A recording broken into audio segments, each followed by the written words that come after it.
Saravá! Hoje a gente vai conversar sobre Exu de um jeito um pouco diferente. Não como um ponto de chegada, sabe? Mas como a própria força que faz tudo se mover, que transforma. A gente vai entender por que Exu não é um substantivo, mas sim um verbo. E para começar, eu queria lançar uma provocação. A gente vive numa cultura que busca o equilíbrio como se fosse o estado ideal, um lugar de paz. Mas e se essa busca toda por um equilíbrio estático for, na verdade, uma busca pela imobilidade, pela estagnação? É a partir dessa ideia, dessa busca pela imobilidade, que a gente começa a nossa conversa. Vamos questionar um pouco esse mito do equilíbrio, essa noção de que o objetivo da vida é alcançar a calmaria e ficar nela para sempre. Pensa bem, estar perfeitamente em equilíbrio significa não ir para frente nem para trás, um estado de parada total. Só que a vida raramente está parada, né?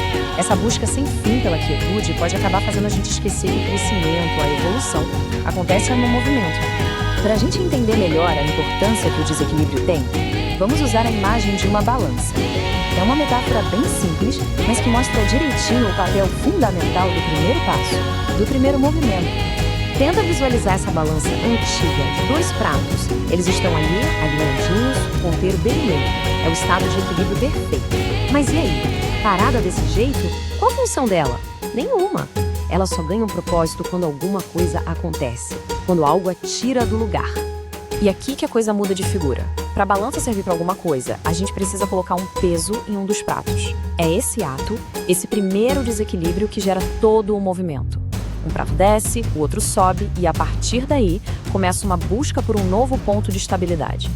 Fica claro que sem essa perturbação inicial, não tem função, não tem propósito. O movimento é tudo.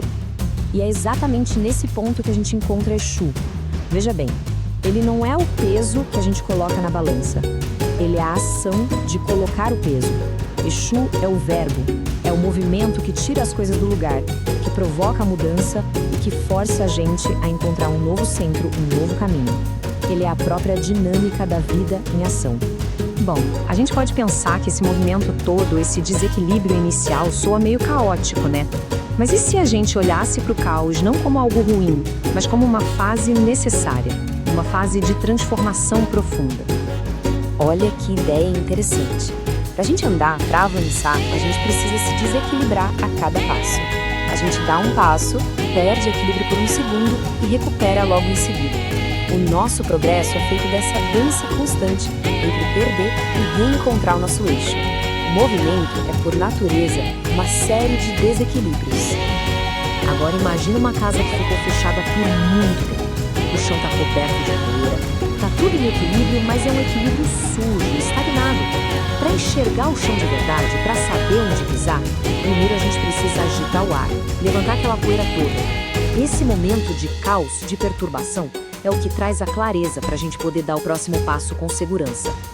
Então, o ponto-chave aqui é o seguinte: o caos não é a desordem final. Ele é o processo de desorganizar para poder reorganizar de um jeito novo, de um jeito melhor.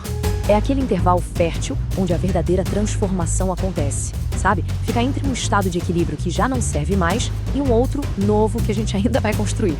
Aqui, vamos agora aprofundar um pouco mais a ideia central de toda essa nossa conversa.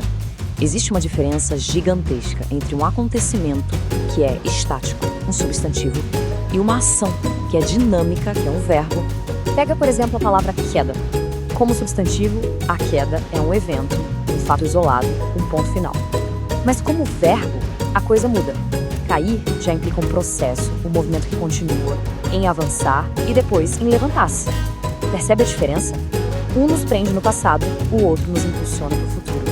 E é juntando tudo isso que a gente chega na ideia mais forte, na conclusão sobre a verdadeira natureza de Exu.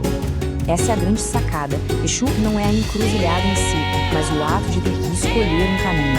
Ele não é a queda, mas o ato de cair, principalmente de se levantar. Ele representa a jornada, o processo que nunca para, e não um momento ou um resultado isolado. Exu é a pulsação da vida. É aquela força que nos ensina a ter resiliência, que mostra que a vida não é sobre evitar as quedas, mas sobre aprender a se levantar de um jeito novo e diferente a cada vez. É o aprendizado que só vem com o movimento. Então fica aqui uma reflexão para a gente levar. Estamos nos apegando aos acontecimentos, às quedas que nos marcaram no passado, ou estamos nos conectando com a ação, com o verbo, com a força que nos permite continuar caindo, levantando e, acima de tudo, caminhando? É o verbo que nos leva para frente. Essa é a presença de Exu.